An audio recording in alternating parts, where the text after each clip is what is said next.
Middle class لوگ کہاں جائیں؟ تنخواہ دار لوگ کہاں جائیں؟ مزدوری کرنے والے کہاں جائیں؟ اپنے بچوں کی تعلیم کیسے مکمل کریں؟ 77 سال اس ملک کو بنے ہوئے ہو گئے ہیں اور ہر گزرتے دن کے ساتھ تعلیمی صورتحال خراب ہو رہی ہے۔ جن سرکاری اسکولوں اور کالجوں اور یونیورسٹیوں میں غریب اور مڈل کلاس بچے پڑھ لیا کرتے تھے اور بحیثیت مجموعی تعلیم غریب اور امیر سب کو ایک جیسی ملا کرتی تھی، اب تعلیم کو بھی ایک کموڈٹی بنا دیا ہے، قابل خرید چیز ہے، قابل فروخت چیز ہے۔ اب اس کے لیے بھی جس کے پاس جتنے پیسے ہوں گے اتنی اچھی تعلیم ملے گی۔ اور 77 سال کوئی جاہلوں کی حکمرانی نہیں رہی پاکستان پہ، لیکن پڑھے لکھے جاہلوں کی ضرور حکمرانی رہی ہے۔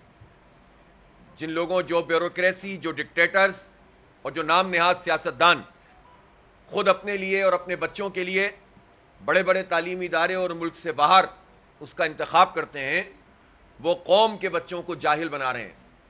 2,62,00,000 بچے اس وقت ایسے ہیں 5 سال سے 15 سال تک کے جنہیں اسکول میں ہونا چاہیے اور وہ اسکول میں نہیں ہیں، اور دن بدن یہ صورتحال خراب ہو رہی ہے۔ کئی طرح کے نظام موجود ہیں، طبقاتی نظام تعلیم موجود ہے۔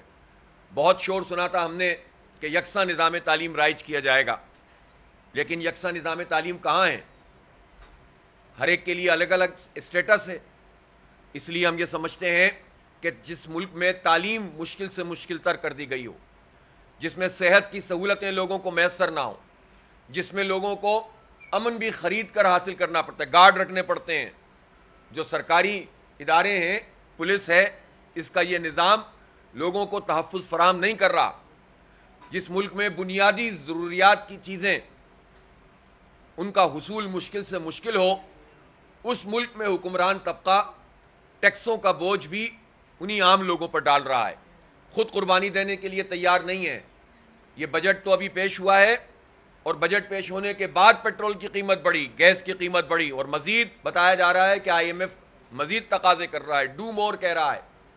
تو جو غلام ہوتے ہیں انہوں نے پہلے بھی ڈو مور کے نتیجے میں پاکستان کا بیڑا غرق کر دیا، اس جنگ میں پاکستان کو دھکیل دیا جو ہماری جنگ نہیں تھی، برباد کر کے رکھ دیا۔ 150 سے 200 بلین ڈالر کا نقصان ہوا، 70,000 سے 1,00,000 تک کا اسٹیمیٹ ہے کہ لوگ شہید ہوئے، دہشت گردی پروان چڑھی، بلیک واٹر، CIA، را سب گھس گئے پاکستان میں، اور یہ ڈو مور کا مطالبہ پورا کرتے رہے، اور اب یہ معاشی دہشت گردی ہو رہی ہے اور اس میں ڈو مور کہا جاتا ہے کہ مزید ٹیکس لگاؤ۔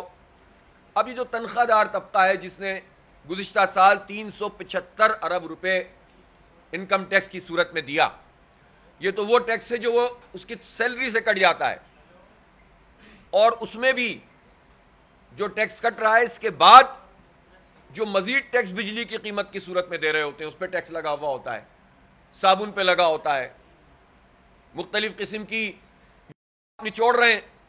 لیکن میں پوچھنا چاہتا ہوں شہباز شریف صاحب سے اور ان کے وزیر خزانہ صاحب سے، جو ان کے پتہ نہیں کتنے ہیں، تو ان سے پوچھنا چاہتا ہوں کہ آپ نے بڑے بڑے جاگیرداروں پہ ٹیکس کیوں نہیں لگایا؟ آپ کو اگر ٹیکس جمع کرنا ہی ہے اور IMF کے اہداف پورے کرنے ہیں اور ٹیکس کے جو بجٹ کے اہداف ہیں پورے کرنے ہیں، تو یہ جو بڑے جاگیردار ہیں جن کی زمین 50 ایکڑ سے زیادہ، 100 ایکڑ سے زیادہ، 1000 ایکڑ سے زیادہ، ہزارہا ایکڑ پر مشتمل، یہ بہت بڑی تعداد نہیں ہے۔ آپ لوگوں کی سمیں بند کر کے اگر پاکستان میں ایک افراتفری پیدا کر رہے ہیں تو یہ سارے عوام کی سمیں بھی بند کر دیں تو آپ 30% ہدف بھی حاصل نہیں کر سکتے، لیکن اگر وہ جو 1.5% طبقہ ہے جاگیرداروں کا ان کی سمیں بند کر دیں اور ان کی زمینوں کے اوپر ٹیکس لگا دیں تو اس سے کہیں زیادہ پیسے جمع ہو سکتے ہیں۔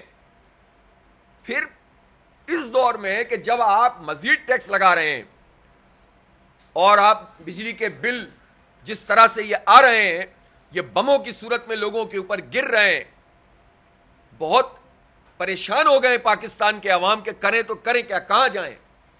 ایسی صورتحال میں آپ اپنی ممبرانی اسمبلی کے الاؤنسز میں اضافہ کر رہے ہیں۔ وہ جو اگر 10 روپے کلومیٹر ان کا آنا پڑتا تھا، وہ جو اتنا بڑا شاندار کارنامہ انجام دیتے ہیں اسمبلی میں آنے کا اور ہمارے ساتھ یہ سلوک کرتے ہیں فارم 47 کی پیداوار اکثریت، ان کے 10 روپے سے بڑھا کر 25 روپے کر دیا فی کلومیٹر، اور مزید الاؤنسز بڑھا دیے. پھر آپ نے سول اور فوجی بیوروکریسی کو یہ اعزاز بخش دیا کہ وہ جائیداد کی منتقلی کریں گے تو ان کے اوپر ٹیکس نہیں لگے گا، عام لوگ کریں گے تو ٹیکس لگے گا. ججز کے الاؤنسز بڑھا رہے ہیں اور کسی کو پریشانی نہیں ہو رہی. کوئی طبقہ نہیں ہے ایسا جو آ کر کھڑا اور کہے، کوئی جرنیل کہہ دے، کوئی بریگیڈیئر کہہ دے، کوئی جج کہہ دے، کوئی سیاستدان کہہ دے کہ نہیں یہ مراحت ہمیں نہیں ملنی چاہیے، اس لیے کہ پاکستان کی قوم جب مشکل میں ہے تو ہم کیوں نہیں مشکل میں جائیں، بلکہ ہم اپنی پچھلی مراحت کو بھی کم کر دیتے ہیں. لیکن اپنی مراحت کوئی چھوڑنے کے لیے تیار نہیں ہے، اس میں اضافے پہ اضافہ ہوتا چلا جا رہا ہے. مڈل کلاس، تنخواہ دار، عام آدمی، کسان، مزدور سب پس رہے ہیں. کسانوں کے ساتھ دھوکہ کیا، کہا گندم اگاؤ ہم خریدیں گے، نہیں خریدی. پھر کہا کہ سبسڈی دیں گے، نہیں دی. پھر کہا کہ قرضہ دیں گے، نہیں دیا.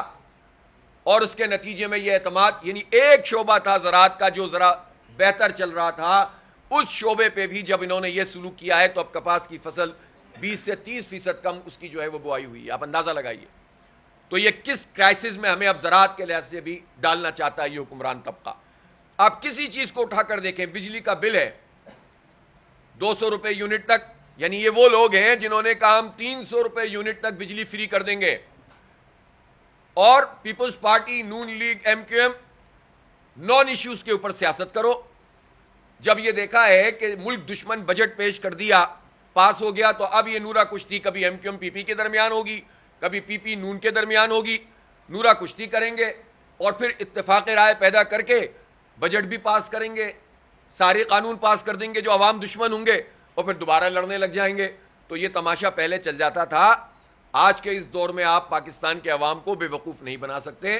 اب آپ جتنا بھی چاہیں اشتہارات دے لیں ٹی وی پر یا اخباروں میں، اب سوشل میڈیا آپ سے کنٹرول نہیں ہو رہا. ٹویٹر بھی بند کر دیا پھر بھی نہیں ہو رہا. تو آپ کیا کرنا چاہتے ہیں؟ کیا امیج بنانا چاہتے ہیں پاکستان کا؟ حتی کہ عزت قانون بھی لے آئے تب بھی کنٹرول نہیں ہو رہا. اس لیے کہ بھائی کیا بات ہی نہ کریں، گونگے ہو جائیں لوگ. یعنی اتنے آپ کے اعمال ہیں کہ اگر آپ ہر چیز پہ پابندی لگا دیں گے تو پھر لوگ بات ہی نہیں کریں گے. اس لیے ہم یہ سمجھتے ہیں کہ یہ ظلم ہے. اس ظلم پر خاموش رہنا بھی بہت بڑا جرم ہے. میں حیران ہوں کہ اس وقت پولیٹیکل پارٹیز، کوئی پارٹی اپنے انٹرنل مسائل کا شکار ہے، کوئی پارٹی اس کو سیٹیں چاہیے، کسی کو ریزرو سیٹیں چاہیے، کوئی یہ ہے کہ جو میٹھا میٹھا ہپ ہپ اور کڑوا کڑوا تھو تھو دونوں ہاتھوں میں لڈو رکھنا چاہتے ہیں. بعض لوگوں نے یہ فیشن بنا لیا کہ اسٹیبلشمنٹ کے خلاف بولیں تاکہ پاپولر ہو اور مراحت ساری حاصل کر لیں وہاں سے. یہ بھی فیشن پاکستان میں بن گیا ہے کہ جو ہے نا اب تو پتہ ہی نہیں چلتا، بلکہ اب تو یہ دیکھنا پڑتا ہے کہ جو زور سے اسٹیبلشمنٹ کے خلاف بول رہا ہے وہ آدمی کس کا ہے. دیکھا جو تیر کھا کے تمی گاہ کی طرف اپنے ہی دوستوں سے ملاقات ہو گئی، کہیں ایسا تو نہیں ہے. اس لیے ہم یہ سمجھتے ہیں کہ ایسی ساری صورتحال میں جب لوگ اپنے اپنے مفادات میں لگے ہوئے ہیں، عوام کے لیے کوئی سیریس قدم اٹھانے کے لیے تیار نہیں ہے. جماعت اسلامی نے یہ فیصلہ کیا ہے کہ ہم حق دو عوام کو تحریک شروع کر دی ہے. ہم نے احتجاجی مظاہروں کا سلسلہ بھی شروع کر دیا ہے اور 12 تاریخ کو انشاءاللہ یہاں اسلام آباد میں ایک تاریخی دھرنا ہم شروع کرنے جا رہے ہیں. یہ دھرنا شروع کرنے کا ہم نے وقت متعین کر دیا ہے. یہاں ہم بیٹھیں گے. ہمیں اپنی ذات کے لیے کچھ نہیں چاہیے، اپنی پارٹی کے لیے کچھ نہیں چاہیے. یہ عوام کا ایجنڈا ہے. یہ تنخواہ داروں کے ٹیکس کو کم کرو، یہ بجلی کی قیمت کو کم کرو، یہ جو بجلی فری مراحت یافتہ طبقے کو مل رہی ہے وہ ختم کرو، یہ بجلی کے اور گیس کے بلوں پر جو ٹیکسز ہیں ختم کرو، یہ پیٹرول کی قیمت پر جو لیوی بڑھاتے چلے جا رہے ہو یہ ختم کرو، قیمتیں کم کرو، عام آدمی کو جینے دو. پینسلوں کے اوپر، کلر پینسلوں پہ ٹیکس لگا دیا ظالموں نے. تعلیم پہلے ہی اتنی مہنگی ہے، اسٹیشنری مہنگی ہو جائے. کہاں لے کر جانا چاہتے ہو؟ کون سی چیز ہے جو عام آدمی کی ہے جس کو تم جو ہے وہ چھوڑ رہے ہو اور مراحت یافتہ طبقے کی مراحت کم نہیں کر رہے؟ لہٰذا ہم یہ تاریخی دھرنا دینے جا رہے ہیں. اور یہ دھرنا صرف ایک اس طرح سے نہیں ہے کہ ایک دن ہم دھرنا دے دیں گے، ہم بیٹھ جائیں گے یہاں پر انشاءاللہ. اور ہمارا ایجنڈا بہت واضح ہے. اور اس سے پہلے پورے ملک میں موبلائزیشن ہو رہی ہے، کیمپنگ ہوگی، لوگوں کو رجسٹر کریں گے کہ جو لوگ بھی اس دھرنے میں شریک ہونا چاہتے ہیں. اور پھر دوسری صورت یہ ہے کہ ہم اس کے ساتھ ساتھ، یعنی اس میں اضافی بات یہ ہے کہ ہم تمام طبقہ زندگی سے رابطہ کریں گے، تاجروں سے، صنعت کاروں سے، مزدوروں سے، کسانوں سے، طلباء سے، نوجوانوں سے، ہم خواتین کو بھی دعوت دیتے ہیں، انشاءاللہ تعالیٰ عزت اور احترام کے ساتھ ہم یہاں پر ان ارینجمنٹ کریں گے، اور باوقار طریقے سے ہماری بہنیں، مائیں، بیٹیاں یہاں اس دھرنے میں جو ہے شریک ہوں گی انشاءاللہ، اپنی فیملیز کے ساتھ وہ لوگ آئیں گے۔ اور اس دھرنے میں ہمارا ایجنڈا ایک ہے کہ قیمتیں کم کرو، اور یہ آئی ایم ایف کی غلامی قبول نہیں ہے۔ پہلے لوگ آئی ایم ایف کے کہنے پہ بجٹ بناتے تھے اور چھپاتے تھے، انہیں شرم آتی تھی کہ ہم کہہ دیں گے کہ آئی ایم ایف نے بجٹ بنوایا ہے، تو انہیں شرم آتی تھی۔ ہمارے وزیر اعظم صاحب بالکل کھلے عام یہ کہتے ہیں اور فخریہ کہتے ہیں، اور ساتھ میں یہ کہتے ہیں کہ آج رات کو ہی خوشخبری مل جائے گی کہ آئی ایم ایف کے کہنے پہ ہم نے جو یہ کام کیا ہے تو ہم اس کے پروگرام میں چلے جائیں گے۔ تو اب یہ ہوتا ہے، غلامی میں گھٹ کے رہ جاتی ہے ایک جوئے کا ماپ، اور آزادی میں بہرے بے کرائیں زندگی۔ تو انہیں جینے کا سلیقہ کیا ہے؟ ان لوگوں کو انہیں آزادی، ان کا کیا مسئلہ ہے؟ یہ تو غلام ابن غلام طبقہ ہے جو ہم پر مسلط ہے، اور جن کی اپنی لیجیٹیمیسی یہ ہے کہ یہ جیتے ہی نہیں ہیں اور ان کو مسلط کر دیا گیا ہے۔ فارم 47 کی پیداوار یہ حکومت ہے، اور فیصلے وہ کر رہی ہے کہ جو سارے کے سارے عوام دشمن ہیں۔ لہٰذا میں مختصراً یہ کہنا چاہتا ہوں کہ یہ دھرنا ہوگا انشاءاللہ تاریخی، اور اللہ نے چاہا تو ہم عوام کے لیے، ملک کے غریب لوگوں کے لیے، مڈل کلاس لوگوں کے لیے، متوسط طبقے کے لیے انشاءاللہ ریلیف لینے کی اس تحریک کو شروع کر رہے ہیں۔ حق دو عوام کو، بدلو اس نظام کو، اور حق دو پاکستان کو، یہ ہمارے سلوگنز ہیں۔ انشاءاللہ ہم اس کی بنیاد پر جو ہے وہ اپنی پوری لائے عمل کو ترتیب دے رہے ہیں۔ آج بھی شام میں میٹنگ ہونی ہے جس میں ہم اس کی تفصیلات طے کریں گے۔ جی سر،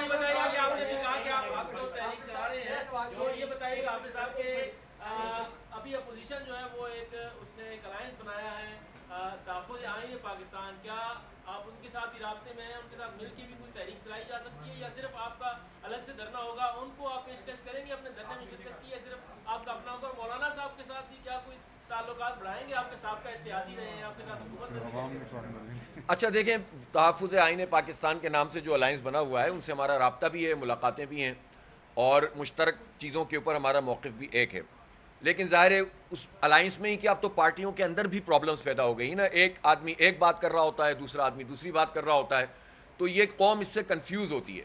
تو جماعت اسلامی یہ نہیں چاہتی کہ اس پوائنٹ آف ٹائم پہ ہم کنفیوزڈ لوگوں کے ساتھ کھڑے ہوں اور اس کے نتیجے میں میسیج ہی ہمارا کنفیوز ہو جائے۔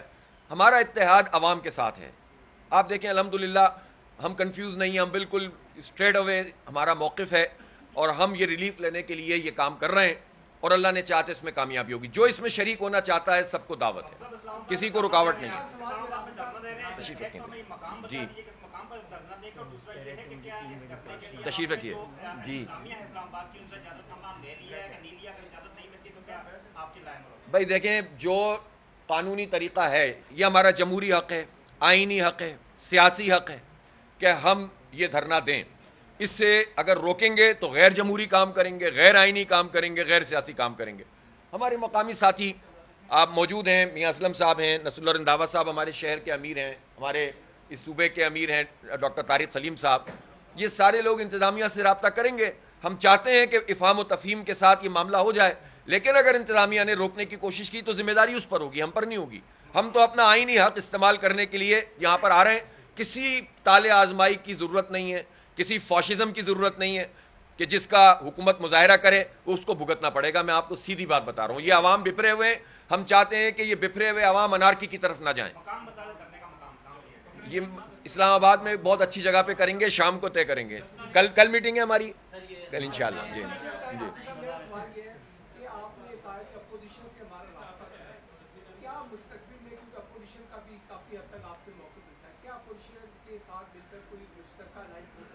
نہیں، الائنس تو جماعت اسلامی کا یہ فیصلہ ہے کہ ہم کسی انتخابی اتحاد میں تو جائیں گے ہی نہیں، اور ویسے بھی کسی اتحاد کا حصہ نہیں بنیں گے۔ البتہ مشترک ایشوز پر، ایک جیسے جو ایشوز ہیں اس پر کامن ایجنڈے کے ساتھ افہام و تفہیم بھی ہو سکتا ہے، کسی کے پروگرام میں ہم جا سکتے ہیں، ہمارے پروگرام میں وہ آ سکتے ہیں، میٹنگ میں شریک ہو سکتے ہیں، لیکن اتحاد کا حصہ نہیں بنیں گے۔ یہ ہماری پالیسی ہے۔ البتہ ہم ایشوز کے اوپر، ہماری سیاست عوامی ایشوز کی سیاست ہے، ہماری پارٹی پالیٹکس اور ذاتی پالیٹکس یا فیملی پالیٹکس نہیں ہے۔ بہت سارے آپ نے بتا دیے کہ آپ نے دھرنا دینا ہے، اس میں کئی چیزیں آپ نے دھر دی سامنے۔ یہ بتائیے گا کہ مین ایجنڈا کیا ہوگا؟ دھرنا شروع ہو گیا، اس کا اختتام کیسے ہوگا؟ اس کا اختتام یہ ہوگا کہ حکومت ریلیف دے، بجلی کی قیمتیں ہیں نا کم کریں، پیٹرول کی لیوی کم کریں، تنخواہ داروں پہ جو ٹیکس کا سلیب بنایا وہ ختم کریں، یہ تو 3 موٹی موٹی چیزیں ہیں. ہمارا پورا ایجنڈا ہوگا انشاءاللہ, اس ایجنڈے کے مطابق ہم جو ہے وہ کام کریں گے. ریلیف دیں گے تو انشاءاللہ ہمیں کوئی گولیاں تھوڑی چلانی ہیں, لیکن اگر ریلیف نہیں دیں گے تو پھر ہم اپنا جمہوری حق استعمال کریں گے. صاحب یہ بتائیے گا کہ وفاق میں جو ہے ایم کیو ایم اور پیپلز پارٹی دونوں اتحادی ہیں, لیکن وہاں پہ صوبے میں گورنر کی سیٹ پہ انہوں نے ایک شروع کیا ہوا ہے, تو آخر ان کا مقصد کیا؟ نہیں, ان کا مقصد جو ہے وہ حاصل کر رہے ہیں. آپ 40 سال ہو گئے ہیں نا صوبہ سندھ میں, انہی پارٹیوں کی حکومت ہے نا, ایم کیو ایم پیپلز پارٹی ایم کیو ایم, ہمیشہ اتحادی ہوتے ہیں اور نورا کشتی کرتے رہتے ہیں. بیڑا غرق ہو گیا, شہر کراچی کا تباہ کر دیا, کے الیکٹرک مافیا کو مسلط کیا ہوا ہے. آپ کراچی میں 1000 سے زائد اموات ہو چکی ہیں اس گرمی میں, اور آپ اندازہ لگائیں کہ یہ پرائیویٹ کرنا چاہتے ہیں نا. چلیں اس سے ایک اہم بات سامنے آئی, یہ کہتے ہیں نا پی آئی اے پرائیویٹ, فلاں پرائیویٹ, یہ پرائیویٹ کی تھی نا کمپنی کے الیکٹرک. 19 سال ہو گئے, لائن لاسز پورے پاکستان کی ڈسکوز میں سب سے زیادہ, جنریشن 13% کم ہو گئی, ٹھیک ہے, اور سب سے مہنگی بجلی بناتے ہیں, سب سے زیادہ سبسڈی لیتے ہیں. بھائی سبسڈی عوام کو دو, بیچ کے مافیا کو کیوں دے رہے ہو؟ ساری چیزیں یہ پرائیویٹائزیشن ہے ان کی. اور یہ پارٹیاں کے الیکٹرک یا اور اس طرح کی جو کمپنیاں ہوتی ہیں, یہ سب, یا آئی پی پیز, یہ ان کا نیپرا, آئی پی پیز, کے الیکٹرک, حکومت کی پارٹیاں, ان کا ایک شیطانی قسم کا اتحاد ہے پاکستان کے عوام کے خلاف. یہ آئی پی پیز کا آپ دیکھیں نا کیا حال ہوا ہے. ہم دیں گے 2600 سے 2800 ارب روپے قوم, اس کی قیمت ادا کریں گے ہم اپنے بجلی کے بلوں میں, جو بجلی بنے گی نہیں. یہ حال ہے ہمارا, اور یہ کہتے ہیں کہ ریوائز نہیں ہو سکتے, بیٹھے ہوئے حکومتوں کے اندر. جی پہلے ان کا پھر آپ کا. ریلائنس کی بات ہو رہی تھی, تو اس پہ یہ ہے کہ آپ کی تصویر بھی استعمال ہوتی ہے, جماعت اسلامی کا نام بھی استعمال ہوتا ہے, لیکن آپ لوگ وہاں نہیں جاتے. کہا بھی کہ کچھ ایشوز ہے, تو کیا آپ نہیں سمجھتے کہ جماعت اسلامی اس ریلائنس میں استعمال ہو رہی ہے؟ نہیں, میرا خیال ہے کہ اس پر ہم کوئی رفت نہیں پیدا کرنا چاہتے, اور ہم یہ چاہتے ہیں کہ مشترک موقف اگر ہے پارٹیوں کا تو اس پر بات ہونی چاہیے. لیکن ہمارا ایک موقف بہت واضح ہے, ہم فارم 45 ایک لیگل ڈاکومنٹ موجود ہے, ہم اس کے مطابق الیکشن کا رزلٹ چاہتے ہیں, جبکہ کچھ پارٹیاں چاہتی ہیں کہ ری الیکشن کرائیں. ری الیکشن قوم کے مفاد میں نہیں ہے. جب ایک لیگل ڈاکومنٹ موجود ہے تو لوگ کیوں بھاگ رہے ہیں؟ اس لیے کہ لوگ ہار چکے ہیں. اب وہ چاہتے ہیں یہ ہیں کہ ہمیں کیوں نہیں جتایا گیا, جو وعدے ہم سے کیے گئے تھے زبردستی مسلط کرنے کے, وہ کیوں نہیں ہوئے. تو کچھ پارٹیوں کا یہ پرابلم ہے, ہمارا یہ پرابلم نہیں ہے. ہم سمجھتے ہیں کہ فارم 45 پہ جو جیت رہا ہے وہ جیت جائے, جو ہار رہا ہے وہ ہار جائے. پہلے پلیز اس کے بعد. حافظ صاحب 2002 میں بھی میاں صاحب ساتھ بیٹھے, اپوزیشن بھی اور حکومت بھی ایک شخص کی تھی. کیا آپ سمجھتے ہیں 2024 میں بھی حکومت اور اپوزیشن ایک ہی سائڈ پر دیکھتی ہیں؟ نہیں دیکھیں, میں آپ کو ایک بات بتاؤں کہ یہ اس طرح سے تو آپ تجزیہ کوئی بھی کر سکتے ہیں. اس وقت بھی جماعت اسلامی سڑکوں پہ تھی, لاپتہ افراد کے لیے ہم کھڑے ہوئے تھے. ہم نے مشرف کے خلاف پوری تحریک چلائی. ہم نے اس کی جو افغانستان میں جب یلغار کی اور کہا کہ ہمیں ڈالر ملیں گے, سب سے پہلے پاکستان قوم کی بیٹی کو دے دیا, اڈے دے دیے, فوج کو ان کے پٹے پہ دے دیا, پوری قوم کو گروی رکھ دیا. تو ہم اس وقت بھی یہ کہہ رہے تھے کہ تباہی کا راستہ ہے, دہشت گردی بڑھے گی, اور آج بھی ہم اس پر قائم ہیں. یہ پارٹیاں تو جو وقتی مفادات کی خاطر کبھی خلاف بولتی ہیں, کبھی حق میں بولتی ہیں, اگر اسٹیبلشمنٹ ان پہ ہاتھ رکھ دے تو اسٹیبلشمنٹ زندہ باد ہوتی ہے, اسٹیبلشمنٹ اگر خلاف ہو جائے تو اسٹیبلشمنٹ مردہ باد ہوتی ہے.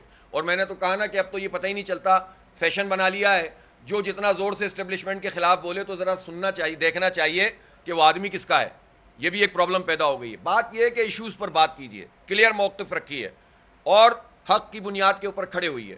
تو ہمیں نہیں معلوم کہ اپوزیشن کے ساری پارٹیاں کیا رول پلے کر رہی ہیں, لیکن انہیں صحیح رول پلے کرنا چاہیے. آپ ہم سے تو سوال کر رہے ہیں, لیکن یہ پوچھیں کہ جو پلیٹ فارم بنے ہوئے ہیں انہوں نے کتنی ایکٹیویٹی کی ہے پچھلے 4 ماہ میں.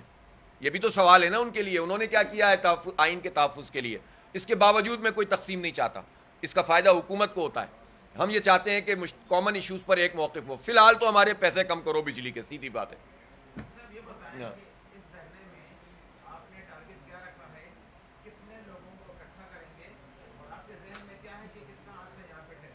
دیکھیں, ہماری کوشش یہ ہے کہ اس میں تمام طبقات کی نمائندگی ہو, اور میں نے عرض کیا تاجروں سے بھی ہماری میٹنگز کا سلسلہ شروع ہو گیا. اور میں آپ کو ایک اور بات بھی بتاؤں, ہم اس پر بھی غور کر رہے ہیں کہ یہ ہڑتال دھرنے سے پہلے کریں یا دھرنے میں اعلان کریں. اور یہ ہم چاہتے ہیں کہ اس میں ایک اتفاق رائے ہمارا تاجروں, صنعت کاروں, مزدوروں اور طلباء کے ساتھ